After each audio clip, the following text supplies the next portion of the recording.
Hello नमस्कार सत श्री अकाल जनाब, कैसे आप सब? उम्मीद करते हैं अच्छे होंगे, अच्छी तरह से रहना भी चाहिए। तो आज के हम फिजिक्स के लेक्चर नंबर 3 में आप सबका स्वागत है। तो आज का है फिजिक्स का लेक्चर नंबर 3। चैप्टर का नाम कितने लोगों को पता है? विद्युत आवेश तथा क्षेत्र। विद्युत आवेश तथा क्षेत्र।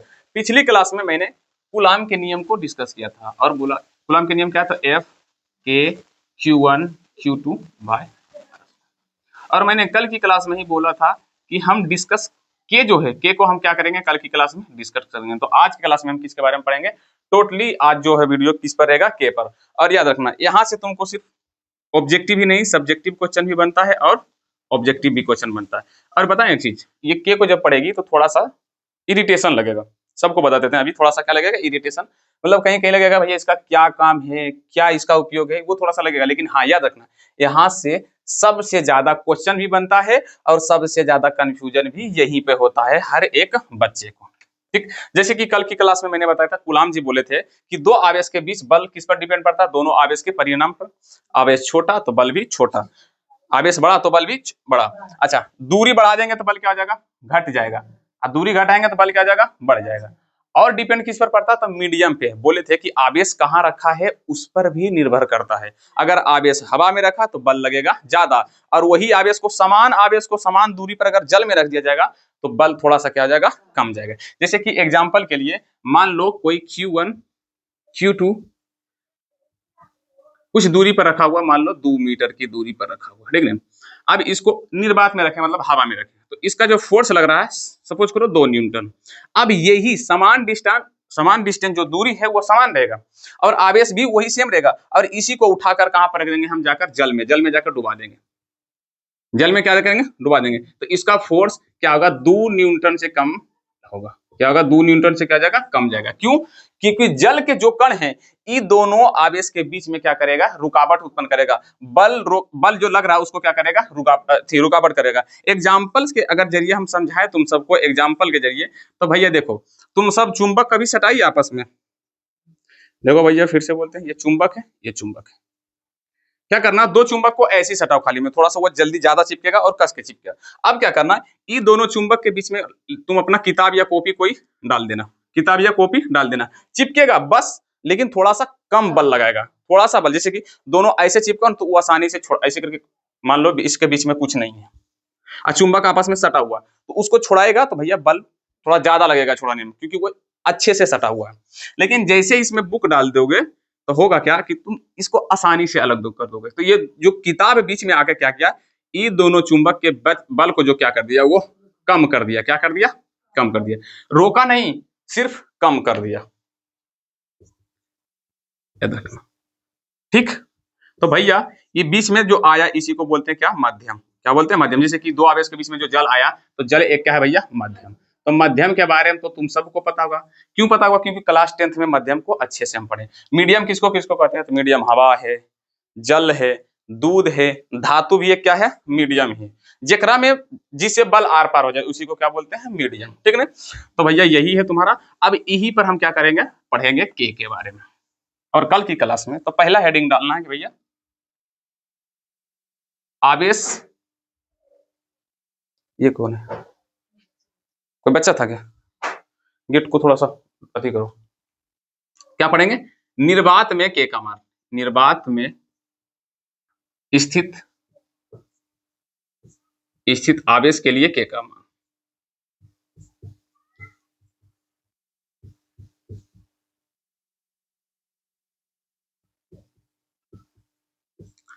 समझा? अब थोड़ा सा इसको आराम से समझना, ठीक है? कल की क्लास में हम अच्छे से बता दिए थे कि निर्वात में के का मान कितना होगा, तो के इक्वल टू 9 गुने 10 पे पावर 9 न्यूटन मीटर स्क्वायर पर कूलम स्क्वायर। लेकिन तुमको एग्जाम में ऐसे नहीं पूछेगा, ऐसे नहीं बोलेगा भैया कि के का मान निर्वात में क्या होता है। ऐसे कभी नहीं पूछेगा कि के का मान निर्वात में क्या होगा। पता कैसे बोलेगा? कि 1/4 पाई एप्सिलॉन का मान क्या होता है, ऐसे पूछेगा निर्वात में। तो भैया इसका भी आंसर क्या होगा? यही होगा। यही है तुम्हारा के ही। रियल में ये क्या है तुम्हारा? के ही।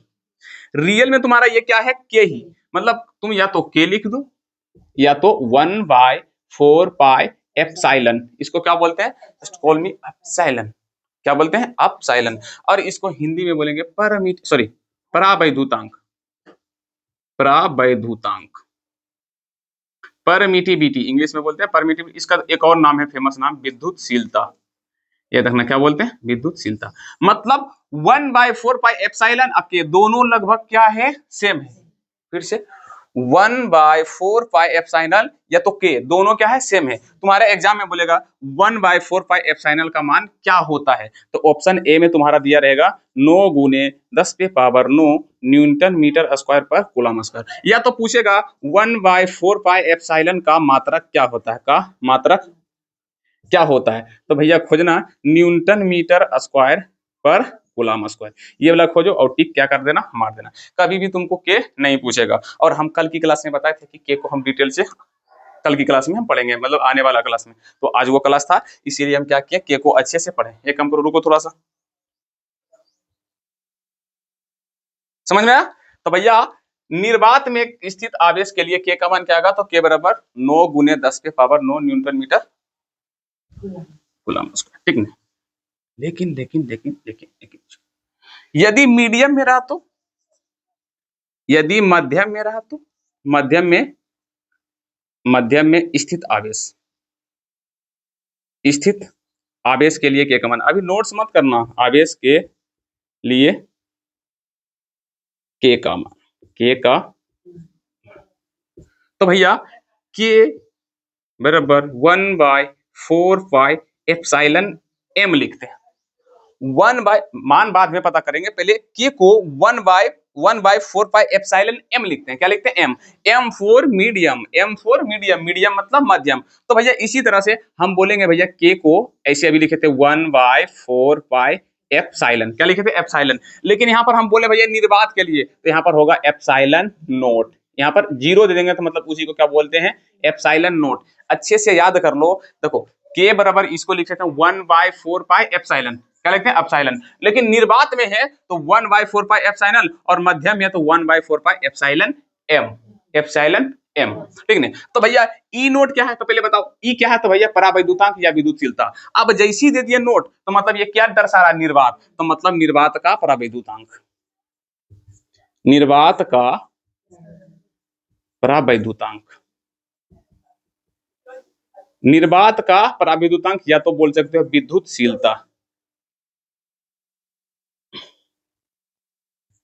निर्वात का परावैद्युतांक या तो क्या बोल सकते हो निर्वात का विद्युतशीलता। तुम्हारा एग्जाम में हमेशा क्या पूछेगा विद्युतशीलता। मैं थोड़ा सा इसको मिटा देता हूँ, नोट्स नहीं करने के लिए बोला था, इसको मैं मिटा देता हूँ क्योंकि अभी इसमें हमको और पढ़ना है। हमें क्या बोले थे कि भैया के का मान क्या होता है, किसके लिए, हम बोले पूछेंगे ना भैया के का मान क्या होता है, भैया तब तुम सब बोलना सर किसके लिए, निर्वात के लिए या कोई मीडियम के लिए, तो हम बोलेंगे निर्वात के लिए, तो बोलना सर जी 1/4 पाई क्या होता है एप्सिलॉन नोट, और ये टोटल का मान होता है 9 गुने 10⁻9 न्यूटन मीटर स्क्वायर पर कूलम स्क्वायर।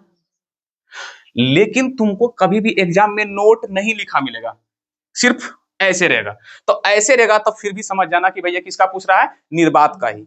अगर मीडियम का रहेगा तो के बराबर रहेगा 1/4 पाई एप्सिलॉन एम, और ये टोटल का मान होता है सरजीत, अभी हम आगे जाकर पढ़ेंगे, अभी डायरेक्ट सब कुछ बता देंगे तो मजा नहीं आएगा, क्यों, क्योंकि आगे ट्विस्ट ही ट्विस्ट है। समझ में आया।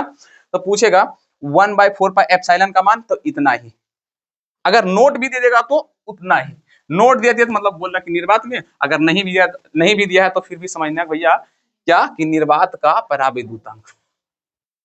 अब क्वेश्चन तो तुम सबके मन में आता होगा सर जी परावैद्युतांक क्या है, परावैद्युतांक क्या है या तो विद्युतशीलता क्या है, इंग्लिश में इसको बोलते हैं परमिटिविटी, क्या बोलते हैं परमिटिविटी। तो परावैद्युतांक क्या है सर जी, ये भी मन में क्वेश्चन होगा। तो भैया किसी भी मध्यम का गुण है, मध्यम का वह गुण, मध्यम का वह गुण जो बल को कम करता डिक्रीज करता है, मतलब यही है एप्सिलॉन नोट जो क्या करता है बल को डिक्रीज अर्थात कम करता है। और इसका भी मान है भैया, एप्सिलॉन नोट का भी मान है 8.85 गुने 10⁻−12 न्यूटन -1 मीटर -2 कूलम स्क्वायर, ये इसका है यूनिट। इसीलिए हम मध्यम को हटाए थे और पहले भैया बोले थे कि निर्वात में जो होता है के का मान टोटली हम क्या करेंगे कर लेंगे। अब देखो तुम्हारा मन में सिर्फ कंफ्यूजन ही कंफ्यूजन होगा, तुम्हारा मन में क्या आ रहा होगा, कंफ्यूजन ही कंफ्यूजन, सर निर्वात में डायरेक्टली अब के का मान यहाँ पे दे ही दिए, तो फिर इसको क्यों जरूरत था। तो जब जाओगे ना क्लास 12 सॉरी जब और फिजिक्स आगे पढ़ोगे तो तुमको समझ में आएगा कि ये क्यों जरूरी था।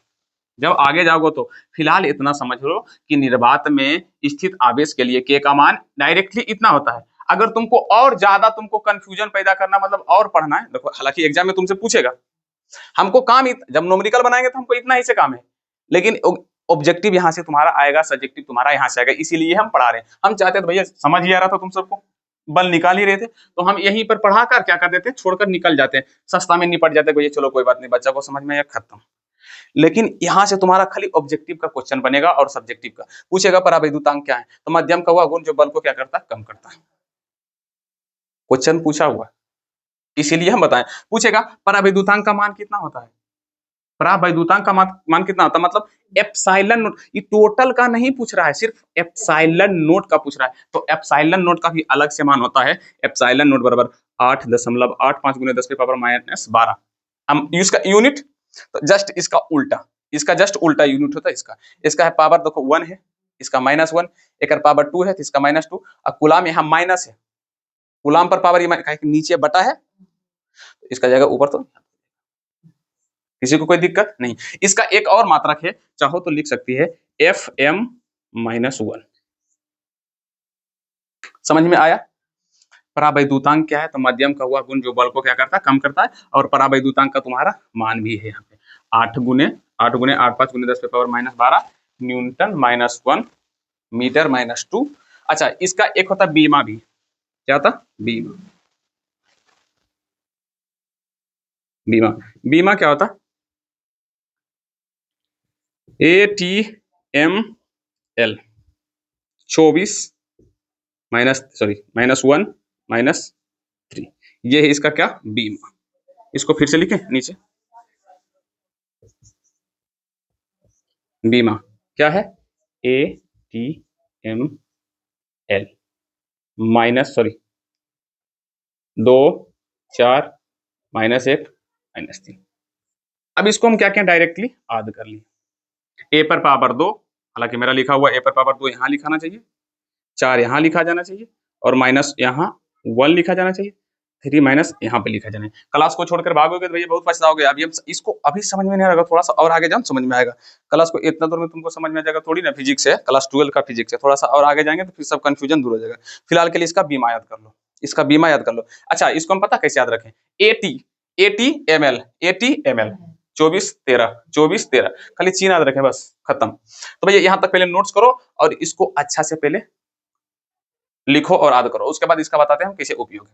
जैसे कि हम मान लो कि दो आवेश दिए, एक दिए भैया Q1 का मान 0.2 माइक्रोकूलम, Q2 का मान कल ही लेते हैं 0.3 माइक्रोकूलम। अच्छा R का वैल्यू 30 सेंटीमीटर दे देते हैं, और 30 सेंटीमीटर को मीटर में बदलेंगे तो भैया लिख सकते हैं हम 30 गुने 10 पे पावर -2 मीटर। लिख सकते हैं ना। आवाज बज खत्म, किसका किसका ये गलत दबा गया दबाना मेरा चाहिए, तुम सबका दबा गया। तो यहाँ पर जो फोर्स लगेगा तो क्या करेंगे, फोर्स बराबर के Q1 Q2 by R square लिख रहे थे। अब F बराबर ये K के जगह हम क्या लिखते हैं, 1/4 पाई एप्सिलॉन। अगर बोल हिसाब में बोल दिया कि भैया आवेश निर्वात में है तो एप्सिलॉन नोट, मीडियम में तो एप्सिलॉन M, लेकिन कुछ नहीं बोला है, कुछ नहीं बोला गया है, तो समझ के चलो कि कहां पर रखा हुआ है, निर्वात में, तो भैया हम लिख देंगे अपने मन से एप्सिलॉन नोट। अच्छा Q1 Q2 का मान लो यही है, लिख देते हैं 0.2 माइक्रोकूलम को तो जानता है 10 पे पावर -6। हम वहां समझाने नहीं जा रहे, वहां पर समझाने के लिए हम नहीं जा रहे हैं फिलहाल के लिए, क्यों, क्योंकि ये हिसाब हम कल कर चुके हैं। लिख देते हैं 0.2 गुने 0. मान लो 3 अब बटे R स्क्वायर, तो मतलब 30 का स्क्वायर सिर्फ लिख देते हैं, जो भी हो लिख देते हैं, ठीक ना। देखो तुम्हारे पास दो ऑप्शन है बनाने का। पहला ऑप्शन कि डायरेक्ट इसका पूरा मान रख दो, ये वाला सोल्व कर लो, कल की क्लास में जो हम किए थे कि डायरेक्ट ये मान वाला रखो और सोल्व कर सकते हो। दूसरा तरीका तुमको पता है कैसे बनाने का है, मैं इसको मिटाऊं फिर से। दूसरा तरीका क्या है, F बराबर 1 जो 4 पाई ना, 4 पाई का मान 22/7 और एप्सिलॉन का मान 8.85 गुने 10 पे पावर -12। और उसके बाद Q1 Q2 का जो दोस्त मान तुम्हारा है ना R स्क्वायर, वो वाला दो और सोल्व करो, तुम्हारा आंसर वही आएगा।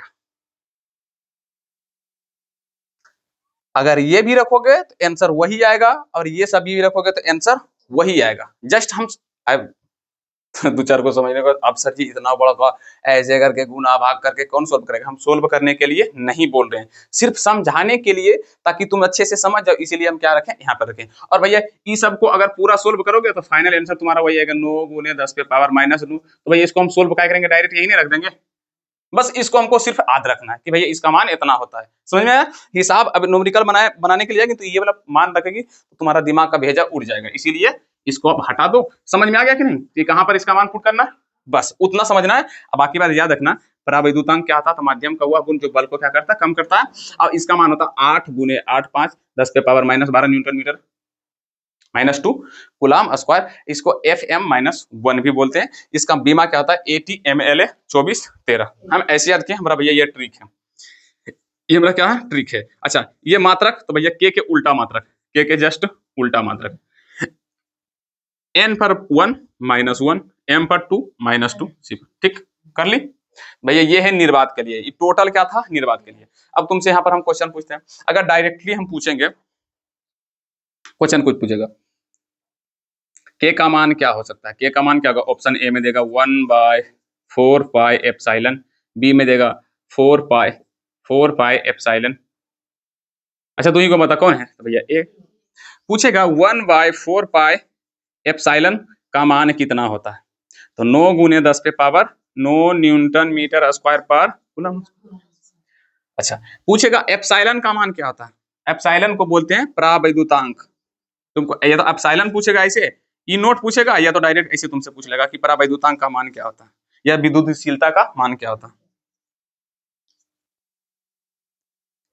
परावैद्युतांक का मान पूछ लेगा, ये क्या था, या तो विद्युतशीलता का मान क्या होता है, या तो एप्सिलॉन नोट का मान क्या होता है। तो तुमको लिखना है 8.85 गुने 10 पे power -12 newton -1 metre -2 coulomb square, या तो तुमको ई हटाकर दे देना Fm farad metre, farad metre, farad प्रति मीटर हो सकता है, इसको माइनस ना देकर ऐसे दे दे तो वही होता है फैराडे प्रति मीटर।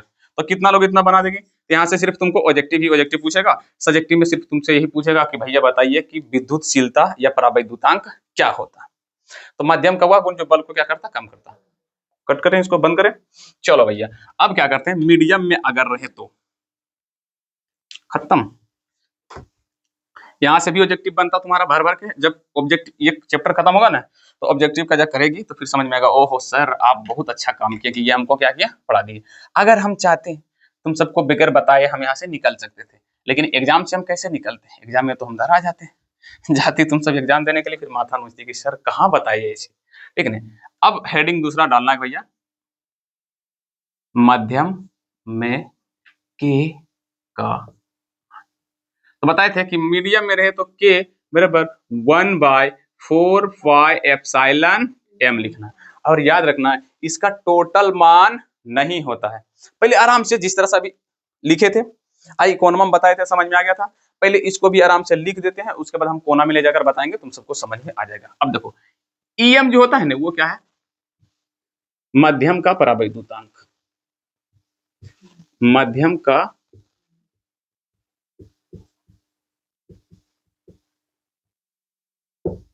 यह तो मध्यम का विद्युतशीलता। और em बराबर एक फॉर्मूला होता है Er और E नोट। इसको अगर em को तुमको जानना है तो भैया ई फॉर्मूला पर ही तुमको क्या करेगा, निकलेगा। Er क्या है, तो याद रखना आपेक्षित परावैद्युता, आपेक्षित परावैद्युता। अब इसका भी परिभाषा तुमसे पूछेगा कि आपेक्षित परावैद्युता क्या है, तो हम बताते हैं। आपेक्षित परावैद्युता को हम किससे लिखते हैं, Er से। अच्छा एप्सिलॉन नोट को अभी तुरंत ने बताए थे, निर्वात का परावैद्युता। अच्छा एप्सिलॉन नोट क्या है, तो भैया ये है निर्वात का।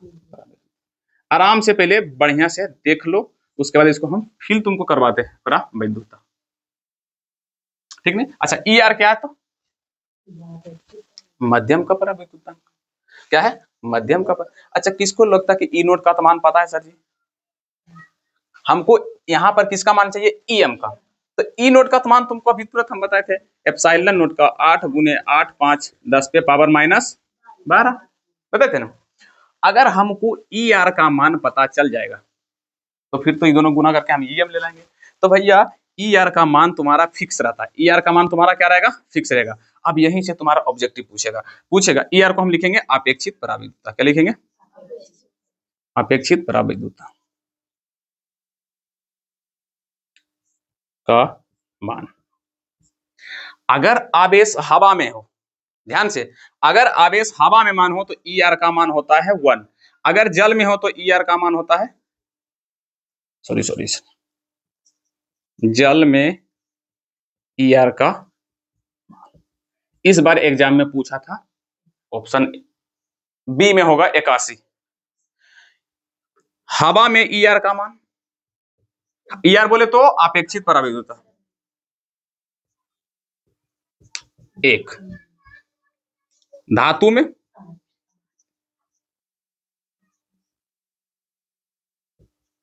कितना था, इन्फिनाइट।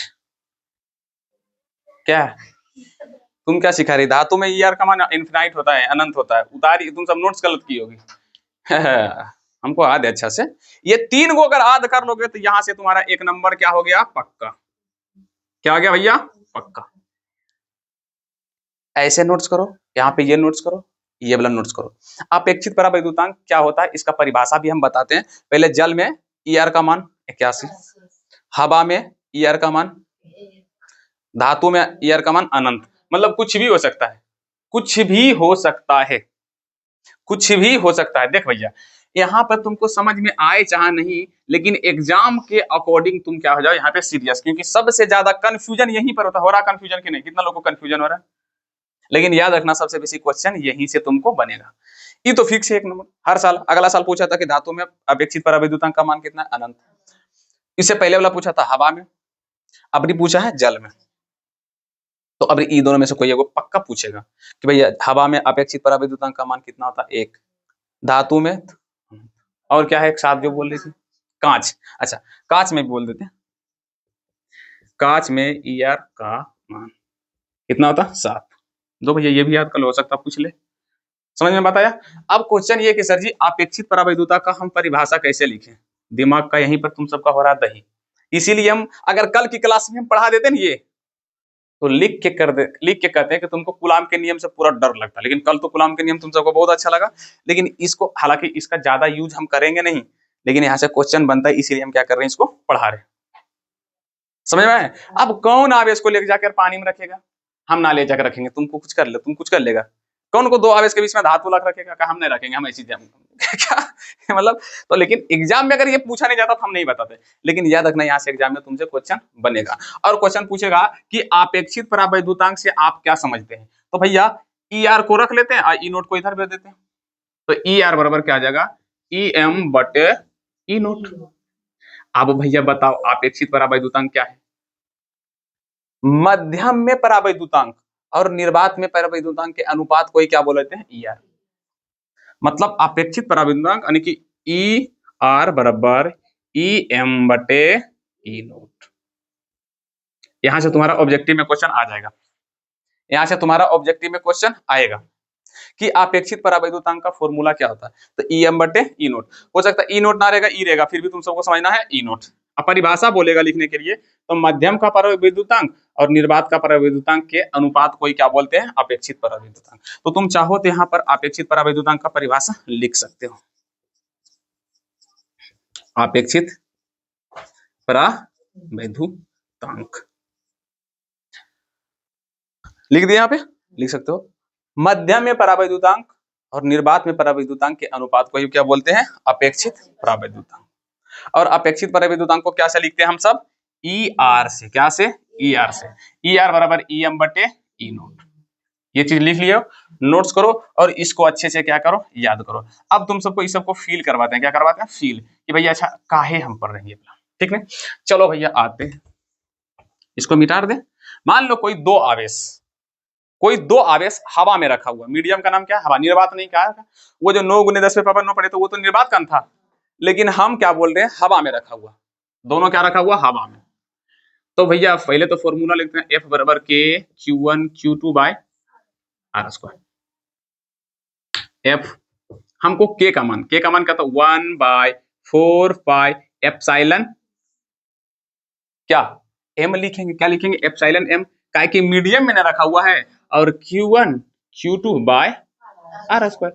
अच्छा ये मीडियम है तो मीडियम का नाम क्या है, हवा, क्या है हवा। अच्छा em बराबर एक और फॉर्मूला था, ध्यान से सुनो, 1/4 pi epsilon r epsilon note गुने q1 q2 by r square. em बराबर, मारेंगे मुंह कान फट जाएगा, यहाँ पे नहीं दिख रहा है, em बराबर लिखे ना, लिख दिया, लिख दिया। अच्छा अब बताओ आवेश कहाँ है, हवा में, तो हवा में ई आर का मान, हवा में ई आर का मान मतलब अपेक्षित पराविद्युता का मान कितना होता, 1। अच्छा एफ बराबर 1/4 पाई ई आर की जगह हम क्या रख दिए, 1।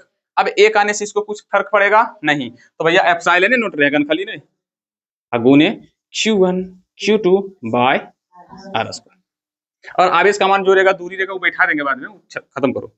अब हमको लगता है ये कहीं ना कहीं देखा हुआ है, 1/4 पाई एप्सिलॉन नोट, लग रहा है निर्वात वाला है नहीं, अनिर्वात के मान को हमको क्या है पता है, मतलब इससे यह सिद्ध हुआ कि हवा और निर्वात में आवेश पर बल का कोई प्रभाव नहीं पड़ता, मतलब निर्वात में भी रखा रहेंगे तो के का मान उतने है। जैसे कि मान लो दो आवेश इतना बड़का बड़का है, इतना दूर पर रखा हुआ सर इतना इतना कितना कितना, चल ठीक है, और तुम सबको भुकाते हैं। Q1 का मान 0.2 माइक्रोकूलम, Q2 का मान 0.3 माइक्रोकूलम, डिस्टेंस 30 सेंटीमीटर, तो बल कितना लग रहा था, कितने लोगों को कल की क्लास याद है, तो इसके बीच का फोर्स कितना लग रहा था, बोलो ने, 6 गुने 10 पे पावर -3 न्यूटन, क्या तुम सब पढ़े, इतना बल लग रहा था। लेकिन अब यही आवेश को कुछ ना चेंज किया, हम रख दिया हवा में, पहले निर्वात में था इतना बल, अब हवा में भी रख देंगे तो भैया के का मान चेंज नहीं हुआ, तो मतलब वही वाला के का मान रखे थे तो इतना आया था, मतलब फिर से वही मान रखे, मतलब हवा में भी इसका मान कोई चेंज होने वाला नहीं, ठीक। अच्छा चलिए सर जी क्या करते हैं, अब हवा में छोड़कर हम पानी में रखते हैं, कितना, जल में, जल में रखेंगे तो F बराबर के Q1 Q2 बाई क्या हो रहा था, R स्क्वायर, F बराबर 1/4 पाई एप्सिलॉन m का कि मीडियम में रखें, और ये Q2 R स्क्वायर, तो F का मान 1/4 पाई, अच्छा एप्सिलॉन m के ऊपर ई आर और एप्सिलॉन नोट, अच्छा एप्सिलॉन नोट पहले लिख दें, गुना में एप्सिलॉन नोट और ई आर दोनों तो एक ही है, बराबर क्या जाएगा, सॉरी गुना होगा रे, Q1 Q2 by R square. अब देख बाबू 1/4 पाई एप्सिलॉन नोट का मान तुमको पता है कितना है, तो F बराबर 9 गुने 10 पे पावर 9 बटे अभी बचा है तुम्हारा ई आर, अगुने Q1, अच्छा Q1 का भी मान बैठा देते हैं जो भी रहे, 0.2 गुने 10 पे पावर -6, 0.3 गुने 10 पे पावर -6, और नीचे में 30 गुना 10 पे पावर -2 का होल स्क्वायर, काहे कि डिस्टेंस है सेंटीमीटर में, हमको बदलना है मीटर में। अब ई आर का मान पहले बताओ, मीडियम का नाम क्या है, जल, अभी जल बोले थे, जल में ई आर का मान कितना, 81, तो भैया अब हटाकर कहा दे देंगे हम भैया 81, तो 9 गुने 10 पे पावर 9 बटे क्या जाएगा 81, गुने सोल्व कर लो, सोल्व कर लो। अच्छा यहाँ पे 81 रखे थे, हमको लगता है इतना बराबर सोल्व किए थे तो भैया इतना आया था ना, तो यानी कि एफ का मान 6 गुने 10 पे पावर -13 न्यूटन, अब बटे क्या आ जाएगा 81, काट दोगे जो तुम्हारा आ जाएगा वही तुम्हारा क्या जाएगा एफ का मान। समझ में आया, अब समझ में आया किसको कहा हम पढ़ रहे हैं, कितने लोग को समझ में नहीं आया, अब तुमको फील भी हो गया, पर इसको याद करना बहुत ही जरूरी है। अब इससे हम कोई न्यूमेरिकल पढ़ने वाले नहीं है, यहाँ से सिर्फ तुम्हारा ऑब्जेक्टिव का क्वेश्चन पूछेगा और सब्जेक्टिव का क्वेश्चन पूछेगा, बस वही काफी है, और बाकी बात इसको हम कहीं सिर्फ फील कराने के लिए हम ये वाला थोड़ा सा करवा दिए, और बाकी बात कुछ है ही नहीं। अगर धातु रहेगा तो जैसे कांच में है, मान लो दोनों आवेश के बीच में हम खड़ा कर देंगे कांच, हम पहले क्वेश्चन पूछते कि कांच क्यों खड़ा करें, लेकिन मान लो कोई वैज्ञानिक जबरदस्ती खड़ा कर रहा है, दो आवेश है बीच में कांच खड़ा कर रहा है, तो वहां पर मान लो यही आवेश है, यही आवेश है और कांच खड़ा कर दिया, तो मतलब 81 की जगह हम क्या कर देंगे, सिर्फ 7 कर देंगे। अब लगने लगा तुम सबको कि नहीं इजी, कितना लोग को लगने लगा इजी, याद रखो ये है फिजिक्स, ये है तुम्हारा फिजिक्स, और फिजिक्स में सोचे कि हर एक मोमेंट पर हमें फिजिक्स समझ में आए तो ये संभव नहीं है, तो मैं तुम सबसे गुजारिश करूंगा कि अगर तुमको लग रहा है कि हर मोमेंट पर फिजिक्स समझ में आए तो भैया निकल जाओ, जो फटाक से अभी भी समय है क्लास 12 से क्लास 12 में फिजिक्स लेवे से अच्छा क्या करो, जाके ले लो कॉमर्स ले लो, तुम सब आर्ट्स ले लो, जिसमें भुंजिया भूनने के लिए सीखेगा, जैसे सब्जी बनाओ, दाल भात बनाने के लिए सिखाएगा। और आर्ट्स में गांधी जी के जन्म कब हुआ, गांधी जी के मूड़ी पर कितने वाली, ये सब क्वेश्चन पूछा जाएगा, भैया करते रहना, तिरंगा में कितने, ये सब करते रहना, ठीक ना। तो हर एक मोमेंट पर तुमको फिजिक्स समझ में आने वाला है ही नहीं।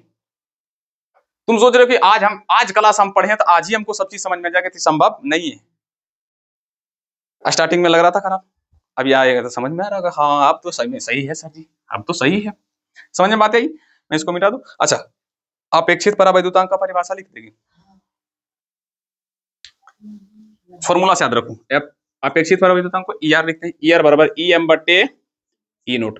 हर एक चीज को याद कर लेना, और कहां से ऑब्जेक्टिव पूछा जाएगा इसका कोई गारंटी नहीं है, और हर एक जगह से ऑब्जेक्टिव बनने की चांसेस है ही।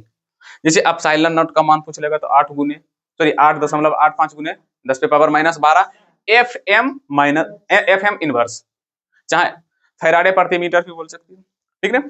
हो सकता तुमको पूछ ले अपेक्षित परावैद्युता का ये सब मान, हो सकता पूछ ले अपेक्षित परावैद्युता का फॉर्मूला क्या होता था, ईएम बटे ई नोट।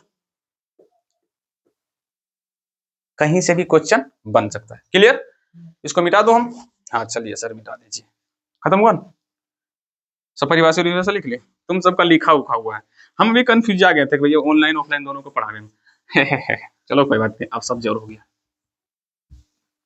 क्लियर।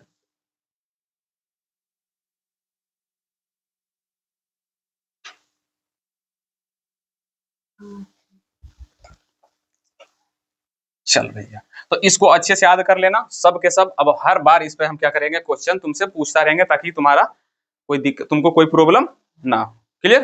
अब आगे बढ़े क्लास को। अब यहां से दो गो टॉपिक, एक है कूलाम के नियम का महत्व, एक है कूलाम के नियम का सीमा।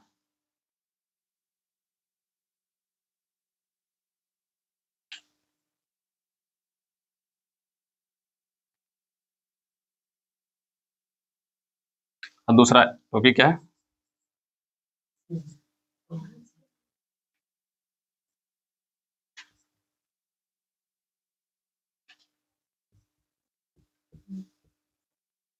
मतलब समझ में आया, हम कूलाम के नियम से क्या महत्व, मतलब कूलाम के नियम से हम क्या क्या कर सकते हैं, और सीमाएं मतलब कूलाम के नियम कहां तक संभव है उपयोग करना।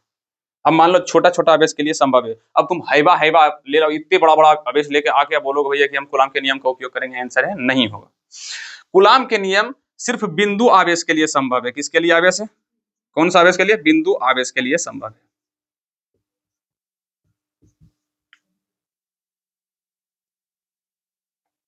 दूसरा, स्थिर आवेश के लिए भी संभव है, आवेश रुका हुआ है तभी संभव है, अन्यथा नहीं। स्थिर आवेश के लिए संभव देख बबुआ, अब एक बात बोले, तुम सब ऑनलाइन बोलो, ऑफलाइन वाला पहले से नोट्स बना के रख ले है वो मिला रही है कि कूलाम के नियम का सीमा मिला, सही मिल रहा है सर वाला कि नहीं, अब मिल रहा है। देख ओम अति नोट्स और अति बोलने में दोनों में आसमान जमीन का फर्क है। हम जब नोट्स बनाए थे तो एक चीज बता देते हैं, हम किताब से देख कर बनाए थे, आप किताब से देख कर लिखे थे, लेकिन जब यहाँ पे हम लिख रहे हैं तो खुद दिमाग से लिख रहे हैं, जो हमें याद है वही लिख रहे हैं। अब तुम उसमें मैच कर रही है, ये वाला लिखे ये वाला नहीं लिखे, मिल नहीं रहा है अब तुम सबको अब क्या कर सकते हैं, बिंदु आवेश के लिए संभव है और स्थिर आवेश के लिए संभव है, ठीक है। दूसरा, अल्प दूरी के लिए संभव है, अल्प, अब मिला मिला रे, बड़की थी, मिला आपका, आप उतारे ही नहीं है, अब तो पृथ्वी गया अल्प दूरी मतलब कम दूरी के लिए, अगर आवेश छोटा दूरी पे तब, बहुत बड़का दूरी पे रख दोगे तो भी संभव नहीं है। अच्छा, कूलाम के नियम का महत्व, सबसे पहले नंबर भैया, कूलाम के नियम की सहायता से हम किसी भी आवेश का बल ज्ञात कर सकते हैं। पहले नंबर, दो आवेशों के बीच का बल साझा किया जा सकता है, दो आवेशों के बीच बल का साझा लिख रहे, ऐसे लिखा था झारे, साझा किया, अरे रहने दो, हमको पता था मेरा गलती होगा, जहां ऐसे होता, साझा किया जाता, मेरे हिंदी पे मत जाओ, ज्यादा करेगी तो हम इंग्लिश मीडियम पढ़ाना शुरू कर देंगे। परमिटिविटी लिखना रहे, परमिटिविटी सिर्फ पर लिख देंगे, मीटी बीटी क्या लिखाएगा, जाओ भैया तुम समझते रहो परमिटिविटी, बस तुम ऐसे लोल फाड़ते रह जाएगी, इसीलिए ज्यादा है। अरे हिंदी थोड़ा, सच्चाई यही कि हम बहुत इंग्लिश, मतलब क्या करे रे, हमको हिंदी सच पूछो ने, एक बात हम तुम लोगों को बताए, हम क्लास 12th में हम हिंदी, हमको हिंदी मीडियम का ही टीचर ये नहीं समझ में आया कहीं नहीं। हम शहर भी गए पढ़ने के लिए, हमको समझ नहीं आया। ऑनलाइन क्लास लिया, समझ नहीं आया, झूठ के पैसा मेरा बर्बाद हुआ, वो भी गया काम से। इंग्लिश मीडियम में अलग पांडे है यूट्यूब पे, वो कर देखे बड़ी मजा लगा समझने में। लेकिन हाँ, तो फिर बोलेगे सर जी आप इंग्लिश मीडियम से पढ़ के हिंदी मीडियम कैसे पढ़ा रहे हैं? तो मेरे पास बुक है जरा में हिंदी भी लिखा रहता है और इंग्लिश भी लिखा रहता है, और उस बुक का नाम है भारतीय भवन। अरे भैया ऐसा थोड़ी ना है कि बोलेंगे भैया गुलाम के नियम की सीमाएं महत्व, लिखते हैं वो इंग्लिश में लेकिन बोलते हैं वो रियल में हिंदी में। जैसे बोलेंगे कि यहाँ पे गुलाम की नियम की सीमाएं, यहाँ बिंदु अब स्केल पॉइंट चार्ज के लिए पॉसिबल है। पॉइंट, पॉइंट मतलब नहीं समझ में आ रहा, इतना भी बकलोल नहीं है। पॉइंट मतलब बिंदु, चार्ज तो समझ में आ रहा, पॉइंट आवेश के लिए पॉसिबल, पॉसिबल मतलब समझ। अच्छा, स्थिर आवेश के लिए स्टैटिक्स बोले थे, इलेक्ट्रोस्टैटिक्स। स्थिर मतलब, स्थिर अवस्था को क्या बोलते हैं इंग्लिश में बताओ तुम सब? रेस्ट। अभी पर मतलब पिछले क्लास में बोले थे। रेस्ट चार्ज के लिए क्या है, पॉसिबल है। और उसके बाद स्मॉल डिस्टेंस, क्या स्मॉल डिस्टेंस के लिए सब, तो वो लिखते थे ऐसे पर समझाते थे, सर्वा करते थे ना, तो हमको समझ, ओ अच्छा स्मॉल मतलब ये छोटा सा हिंदी, तो क्या दिक्कत है, समझ के उसको कन्वर्ट कर लिया। और उसके बाद दो आवेशों के बीच लगने वाला बल का क्या किया साझा किया जाता था, ये तो सिंपल है। हंस क्या रे। अच्छा, इस गुलाम के नियम की सहायता से, गुलाम के नियम की सहायता से विद्युत क्षेत्र, विद्युत क्षेत्र क्या चीज है, ज्ञात किया जाता है, ज्ञात किया जा सकता। नोट से मत मिलाओ, अगला वाला पीछे पीछे वाला आगे लिखा हुआ होगा, समझी। उसके बाद केंद्रीय बल का भी साझा किया जा सकता है, केंद्रीय बल, अब केंद्रीय बल का साझा किया जा सकता है, फिर से साझा किया जा सकता। हालांकि इसका बहुत सारा है, लेकिन सब नहीं लिखेंगे, बस दो तीन ठीक ही है, काहे कि ये 2 नंबर में पूछेगा भैया गुलाम के नियम का महत्व लिखे और गुलाम के नियम की सीमाएं। गुलाम के नियम का महत्व मतलब होता है गुलाम के नियम कहाँ कहाँ मतलब पॉसिबल, सॉरी गुलाम के नियम से हम क्या क्या कर सकते हैं। जैसे कि तुम्हारा घर में तुम सबका महत्व क्या है, कुछ नहीं, सिर्फ बर्तन धोना। अभी तुम सब बोलते कि हाँ सर जी मेरा महत्व है, क्या महत्व है? गोबर गोईठा करना, खाना बनाना, सुबह उठ के बर्तन मांजना, घर का झाड़ू देना, यही तुम सबका काम है, और क्या काम है? तो इसी तरह से गुलाम के नियम का क्या काम है, तो भैया ये अच्छा काम करता है, दो आवेश के बीच में बल निकाल देता है। अब इसके मदद से विद्युत क्षेत्र की तीव्रता हालांकि लिखना चाहिए, लेकिन हम विद्युत क्षेत्र लिखे कोई दिक्कत है, दोनों सेम होता है। अब विद्युत क्षेत्र क्या होता है ये मन में क्वेश्चन आएगा तो लपड़िया देंगे, विद्युत क्षेत्र अगला बार, अब अगला क्लास में हम पढ़ेंगे।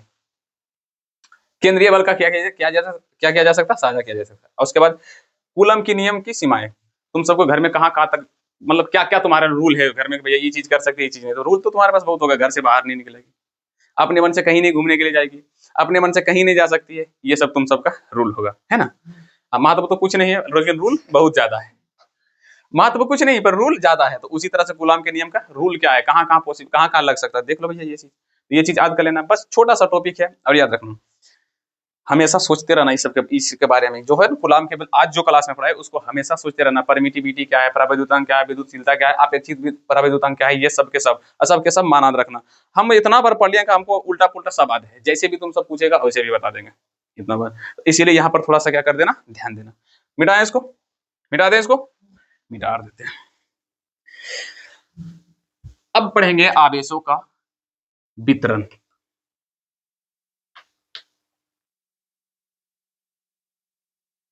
आवेशों का, आज लग रहा है हमको ज्यादा पढ़ा दिया तुम सबको, क्या है कि 10th वाला सब आ रहा है, एंटर कर रहा है, और टाइम क्या हुआ, किसी के पास वॉच है, घड़ी? क्या पढ़ेंगे, आवेशों का वितरण। अच्छा तुम सब ये बताओ, मान लो ये कोई चार्ज है, सॉरी चार्ज बोले, ये मान लो कोई बॉडी है जिसका नाम है ए बॉडी, इस पर आवेश उत्पन्न हुआ है, तो बताओ अंदर आवेश उत्पन्न होता किस सतह पे? तो याद रखना बबनी, आवेश हमेशा किस पर उत्पन्न होगा, सतह पे। कभी भी पदार्थ के अंदर चार्ज उत्पन्न नहीं होता है, हमेशा किस पे होता है, सतह पे। समझ में बात आया कि नहीं? अब यही सतह पे आवेश का छिरियाना, उसी को फिजिक्स में बोलते हैं छिरियाना को वितरण। मान लो मेरे पास ये कोई लोहा का रोड यहाँ पर मान लो धरा हुआ सतह ऐसे करके, मान लो लोहा का ये टेबल है, क्या है लोहा का टेबल, और इसमें बहुत सारा आवेश क्या है ऐसे करके पसरा हुआ है, छिरियाया हुआ है, तो बोल देंगे भैया यहाँ पर आवेश का क्या हुआ है, वितरण होल है। क्या होल है? वितरण। खत्म। अब आवेश के वितरण दो प्रकार के होता है। कितना प्रकार के? एक होता था असंतत, एक होता निरंतर, एक होता असंतत। इंग्लिश में भी रहता तो मजा आ जाता बोलने के लिए। असंतत। एक को बोलते हैं निरंतर। क्या बोलते हैं? निरंतर। असंतत किसको बोलते पता है? दूर दूर। जैसे मान लो ये यहाँ पर टेबल है, एगो यहाँ पे छिरियाया हुआ है, एगो यहाँ पर है, एगो यहाँ पे है, एगो मान लो यहाँ पे Q यहाँ पे है, Q2 वहाँ पे, Q3 यहाँ पे, अभी इसमें खाली खाली है, तो इसको बोलते हैं असंतत। मतलब जब आवेश दूर दूर में छिरिया उसके बीच में खाली स्थान हो तो उसको क्या बोलते हैं? असंतत आवेश का वितरण। निरंतर मतलब भैया सिस्टम है इसका, भैया पूरा एकदम जगह जरियों जगह खाली ना रहा, पूरा क्या है छिरियाया हुआ, तो उसको बोलते हैं भैया निरंतर। सिंपल। घर में देखिए तुम सब एगो अकेले पसर के खाए वाला रहता है, तो वही है असंतत। घर टेबल एक ही को है, चार कम काम कर रहा है, एक कोना में ये, एक कोना में ये, एक कोना में ये, एक कोना बीच में खाली है, और फिर भी बीच में कोई जाएगा तो बोलेगा "ए, कोई नहीं आएगा, ये मेरा जगह है"। क्या ऐसे अनिरंतर मतलब भैया केकरो कोई जगह नहीं है। अब मान लो रंगदार आदमी जगह, तुम्हारा बाप की जगह, लो बैठो, समझ में रखने। तो असंतत वितरण। अरे नामा यही ना रे, रुक जाओ एक मिनट, कहाँ गया मेरा बुक? कहाँ गया फिजिक्स का? देख लेते हैं। जा बुक गायब, कोई बात नहीं, बुक यहाँ पे है ही नहीं, कोई बात नहीं, फिर भी मुझे लगता है याद है, असंतत वितरण है। हालांकि एग्जाम में यहाँ से तुमको नहीं पूछेगा, कहाँ से पूछेगा मैं बताता हूँ। असंतत वितरण को हमको पढ़ना ही नहीं है, कोई काम ही नहीं, क्या ये छिरिया के बैठ रहा है। हमको क्या पढ़ना है? निरंतरण। क्या? निरंतरण वितरण। मतलब वो एक बगली से एकदम सरिया के एकदम छिरियाया रहे तो उसको क्या बोलते हैं? निरंतर। ये होता है तीन प्रकार के। ये होता, एक होता रैखिक घनत्व, रैखिक घनत्व वितरण, घनत्व मतलब गाढ़ा। एक होता पृष्ठ घनत्व, यहां से तुम्हारा एग्जाम में पूछा जाएगा। मतलब आज का जो लेक्चर है ना, सच्चाई बोले तो आज का लेक्चर से इतना क्वेश्चन ही पूछा जाएगा कि सोच नहीं सकती है। जो पिछले क्लास में कूलाम के नियम पढ़ाए थे ना, उससे लगभग एक आध क्वेश्चन पूछेगा, वो भी नहीं पूछेगा, कम ही चांस है, लेकिन आज की क्लास में यहाँ से खाली क्वेश्चन ही पूछेगा। एक होता आयतन घनत्व। क्या होता? आयतन। ठीक। तो मतलब अगर तुम चाहो तो ऐसे भी बोल सकते कि आवेशों का वितरण तीन प्रकार का, रैखिक घनत्व, पृष्ठ घनत्व, आयतन घनत्व। यही तीन को तुम्हारे एग्जाम में पूछेगा। लेकिन हम बोलेंगे क्लास 12 है, ये भी हो सकता है पूछ ले, ये भी हो सकता है पूछ ले, कोई गारंटी नहीं है। इसीलिए आवेश का वितरण क्या है? तो किसी भी सतह पर आवेश का छिरियाना ही क्या कहलाता है? आवेशों का वितरण। और आवेश हमेशा किसी भी सतह पे, सतह को इंग्लिश में बोलते हैं सरफेस, सरफेस पर ही छिरियाता है, ऊपर ऊपर ही रहता है, अंदर नहीं जाता। और असंतत मतलब जब आवेश छिड़ जाता है तो उसके बीच में खाली स्थान रहता है, तो उसको क्या बोलते हैं? असंतत वितरण। और निरंतर वितरण मतलब एकदम एक बगली से आवेश ठसम ठस बैठा हुआ, बगल बगल बगल बगल में खाली स्थान नहीं हो, ठीक है। अब होता है सर जी रैखिक घनत्व। क्या होता है? देख लो, मान लो मेरे पास एक जो लोहा का कोई छड़ी है या डंटा या तार है, कुछ भी बोल सकती है, जो बोलना है बोल सकती है। ये मान लो मेरे पास क्या है? तार है। ये तार के ऊपर जितना भी आवेश इसे करके वितरित हुआ है, मतलब छिरियाया हुआ है, अगर एक समान एकांक, पता है इसका परिभाषा क्या है? एकांक लंबाई पर अगर आवेशों का वितरण हो तो उसको क्या बोलते हैं? रैखिक घनत्व। मतलब एगो छड़ी अगर लंबाई, जैसे तार है, तार के समझ में आ रहा है तुम सबको? क्या मैं इसको कैसे समझाऊं तुम सबको? लड़का रहता तो फिर समझ जाता, इतने में लड़की लोग को फील ही नहीं होता कि भैया कैसे समझाए। डब्बू, हाँ क्या है? मान लो डब्बू। कभी हीटर पर खाना बनाई है? हाँ, डब्बू सट गया, डब्बू हाथ में गया डब्बू, उसके बाद तो पूरा ले गया। मान लो ये डब्बू है, चाहे छोलनी, छोलनी के ऊपर में आवेशों का क्या है? एक डंटा की तरह ना छोलनी रे, हैं? डब्बू। तो उसी पर आवेश पर छिरियाना क्या कहलाता? रैखिक घनत्व। परिभाषा कैसे लिखेगी? रैखिक घनत्व। एकांक लंबाई तार पर, एकांक लंबाई तार पर, एकांक लंबाई तार पर आवेशों का वितरण ही क्या कहलाता है? लिख दे या लिख लोगे? कितना लोग लिख लेगी? एकांक लंबाई लिख क्या लेगी? तुम सबका तो लिखा हुआ होगा, नहीं लिखा हुआ यहाँ से? चलो कोई बात नहीं। अच्छा यहीं पर एक कम करो, आध कर लो। रैखिक मतलब नहीं होता एगो रेखा सीधे को डंटा पार देना, लेकिन बताओ रेखा पर कभी आवेश वितरण होता है? वो हमेशा लोहा पर ही होगा, लोहा तार का ही बना तार। भैया एकांक लंबाई, एकांक मतलब एक के लंबाई, मतलब सिंगल पीस होना चाहिए, 2-3 गो, एक के को एकांक लंबाई तार पर आवेशों का वितरण क्या कहलाता है? रैखिक घनत्व। इसको हम लेमडा से सूचित करते हैं, किससे? लेमडा। इसका फॉर्मूला होता है क्यू बट डेल्टा, क्यू बटे डेल्टा क्या एल, लंबाई बोले तो एल। फॉर्मूला बहुत इंपॉर्टेंट है बाबू, नहीं याद रखना, लेमडा बराबर डेल्टा क्यू बटे डेल्टा एल। अच्छा पृष्ठ घनत्व क्या था? मान लो मेरे पास एक ईटा है, ईटा किसका है? तो लोहा का।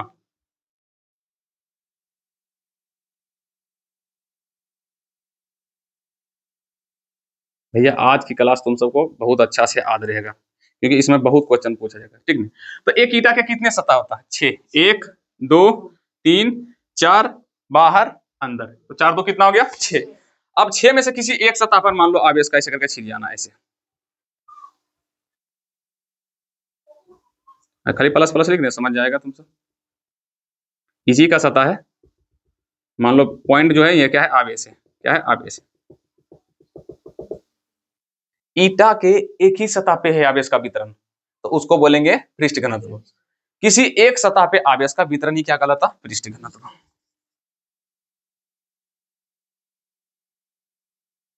जिसको हम सब बोलते हैं क्या? सिग्मा। सिग्मा कैसे लिखा था सर जी? ऐसे दे दो, लोल बाल का सब ऊपर उठा दो, ये हो गया तुम्हारा सिग्मा। सिग्मा बराबर होता है क्या? डेल्टा, अच्छा इसका मात्रक भी लिखना भूल गए हैं, मात्रक लिखते हैं, डेल्टा क्यू बटे डेल्टा ए। अब तुम सबको समझ में रहा है, ये डेल्टा, ये त्रिभुज को आप डेल्टा बोल रहे सर जी, जीवन भर तो इसको हम त्रिभुज पढ़े हैं, यही तो बोले क्लास 11th नहीं पढ़ी, तब बोलो लो भैया मरो। डेल्टा, डेल्टा मतलब होता है छोटका सा, मतलब छोटका तार पर आवेश, छोटका सतह पर आवेश, समझ में आया? डेल्टा मतलब होता है भूचिकना, छोटकिन्ना, बउना, ये समझा? जैसे इतना छोटा तार, अब यहाँ से ले लाओ 5 किलोमीटर लंबा तार और पर आवेश का वितरण कर दो, तो वो तार नहीं है। डेल्टा मतलब छोटा छोटा, डेल्टा मतलब छोटा छोटा। लेकिन कहीं कहीं डेल्टा का, जैसे केमिस्ट्री में जाएगी तो जैसे लिख दिया डेल्टा, तो मतलब यहाँ पर क्या हो गया? मतलब तापमान। क्या हो गया? तापमान। तापमान को डेल्टा ऐसे सूचित करते हैं। तो केमिस्ट्री का अलग है, फिजिक्स का क्या था? अलग है। समझ में आया? अच्छा इसका मात्रक हम बता देते हैं लास्ट में, ठीक नहीं? आयतन घनत्व, आयतन घनत्व पूरे सतह पे, इस पे भी छिड़ जाओ, इस पे भी सतह, अंदर नहीं ऊपर ऊपर, 6 वो सतह पे, सभी सतह सॉरी सभी सतहों पर आवेशों का वितरण क्या कहलाता? आयतन घनत्व। इसको हम लिखते हैं रो, क्या लिखते हैं? रो से, रो बराबर डेल्टा क्यू बाय डेल्टा भी। समझ में आया? ये तुम्हारा है फॉर्मूला, ये तुम्हारा क्या है? फॉर्मूला। इसका मात्रक आराम से याद हो जाएगा, पहले फॉर्मूला। अब देखो फॉर्मूला कैसे, रैखिक मतलब लंबा तार पर, तो लंबाई को एल एस ने लिखते हैं, तो आवेश तो सब पर छिड़ जाएगा। आवेश देखो सबके ऊपर क्यू क्यू क्यू है, तो आवेश तो सब पर छिड़ जाएगा, तो ऊपर सबका क्यू रहेगा, लेकिन नीचे देखो क्या है? रैखिक, तो एल मतलब लंबाई। सरफेस पृष्ठ, एरिया क्षेत्रफल, बड़ी होगी क्लास 10th में, एरिया क्षेत्रफल, क्षेत्रफल निकालते हैं कैसे तक ने, तो क्षेत्रफल तो इसीलिए ऐसे एरिया, ऐसे क्षेत्रफल, पृष्ठ। समझ में आ रहा? आयतन, वेलोसिटी पूरा, सॉरी अभी आयतन का मीनिंग है भूल रहे हैं, वेलोसिटी तो वेग होता है। चलो आयतन मतलब, अब आयतन का मीनिंग क्या आता है इंग्लिश में? अच्छा चलो भी से लिखते हैं, छोड़ो खत्म करो। कैसे लिखते हैं? भी से, तो भैया नीचे कर देंगे हम भी। अगर रैखिक है तो एल, लंबाई तो एल, एल से लंबाई, पृष्ठ मतलब एक सतह तो क्षेत्र तो एरिया, आयतन का लिख लेगी। अच्छा इसका मात्रक तो इजी है निकालना, मात्रक तो सब बेसी तुमको, सबसे ज्यादा तुम सबको मात्रक याद रहेगा। अगर तुम सब जरा भी कल भी कभी भी क्लास 9th 10th पढ़ोगे ना, तो लंबाई का मात्रक क्या होता है? मीटर। आवेश का क्या होता है? कूलाम। तो कूलाम, अच्छा मात्रक लिखते हैं, यहाँ पर क्या लिखते हैं? मात्रक क्या जगह? कूलाम, कूलाम को सी से लिखते हैं। अब मीटर, कूलाम प्रति मीटर, या तो इसको ऐसे भी लिखेंगे सी एम पर पावर माइनस। अच्छा क्षेत्रफल, जब भी तुम सब हिसाब बनाते हो तो क्षेत्रफल में लास्ट में लिख देते होंगे मीटर स्क्वायर, आधे क्या लिख देंगे? Metre square. तो भैया यहाँ पर भी हम कर देंगे सी बटे एम स्क्वायर, या तो ऐसे भी लिख दोगे सी एम माइनस 2। और जब आयतन निकालती थी तो हम 3 दे देते थे कि भैया, अब बोलते भी थे कि भैया यूनिट लिखना है तुम सबको अच्छा से, नहीं तो 1 नंबर तुम्हारा गयो। तो भैया इसका मात्रक हो जाएगा सी एम पर पावर माइनस 3, या तो हम लिख सकते हैं सेंटीमीटर माइनस 3। तो भैया ये हो गया मात्रक, ये हो गया रैखिक घनत्व का। पृष्ठ घनत्व का, ये आयतन घनत्व का मात्रक। ठीक है, लिखना कैसे, पहले परिभाषा लिख लो। रैखिक घनत्व क्या है सर जी, एकांक लंबाई तार पर आवेशों का वितरण क्या कहलाता है, रैखिक घनत्व। इसका फॉर्मूला था लेमडा क्यू बटे टी, सॉरी क्यू बटे एल। इसका मात्रक भी लिख देना, इसका मात्रक क्या था, सी एम माइनस वन। सबका तो सी एम ही होता है, खाली minus one minus two minus three, easy है बहुत ही। पृष्ठ घनत्व क्या है, ये सिग्मा। अगर गलती से कल से पूछे, अगर नहीं बोली सिग्मा तो उठा के फेंक देंगे बाहर तुम सबको, भले उठो नहीं लेकिन फिर भी फेंक देंगे। ये क्या है, सिग्मा। ही हंसो मत, कौन है रे, हंसो मत। सिग्मा, इसको क्या बोलते हैं, सिग्मा क्यू बटे है, इसको बोलते हैं रो क्यू बटे भी। कितने लोग को ये चीज याद हो जाएगा। अगर ये कल की क्लास याद नहीं हुआ, कल के क्लास तक याद नहीं हुआ, तो फिर समझ लेना कि तुम सबका जीवन क्या हो जाएगा, बर्बाद। क्या हो जाएगा, बर्बाद। ठीक नहीं, तो आज की क्लास इतना तक ही रहने। आज सबसे इंपोर्टेंट 3 लेक्चर अभी तक पढ़ाए, 3 लेक्चर में से सबसे ज्यादा इंपोर्टेंट यही है। और ऑफलाइन में इसी लेक्चर को पढ़ाने में कम से कम टोटल 3 लेक्चर में इतना कंप्लीट किया ना, ऑनलाइन में कम से कम 15 दिन तो निपटा ही देता था। अभी भी हमको याद है क्लास 12th में जब हम शहर गए थे पढ़ने के लिए, तो इसको लगा था 15 दिन पढ़ाने में। हमको पढ़ने में कितना दिन लगा था, 15 दिन, पूरा यहाँ तक। ठीक है ना, तो आज की क्लास इतना तक ही रखते हैं, मिलते हैं कल की क्लास में।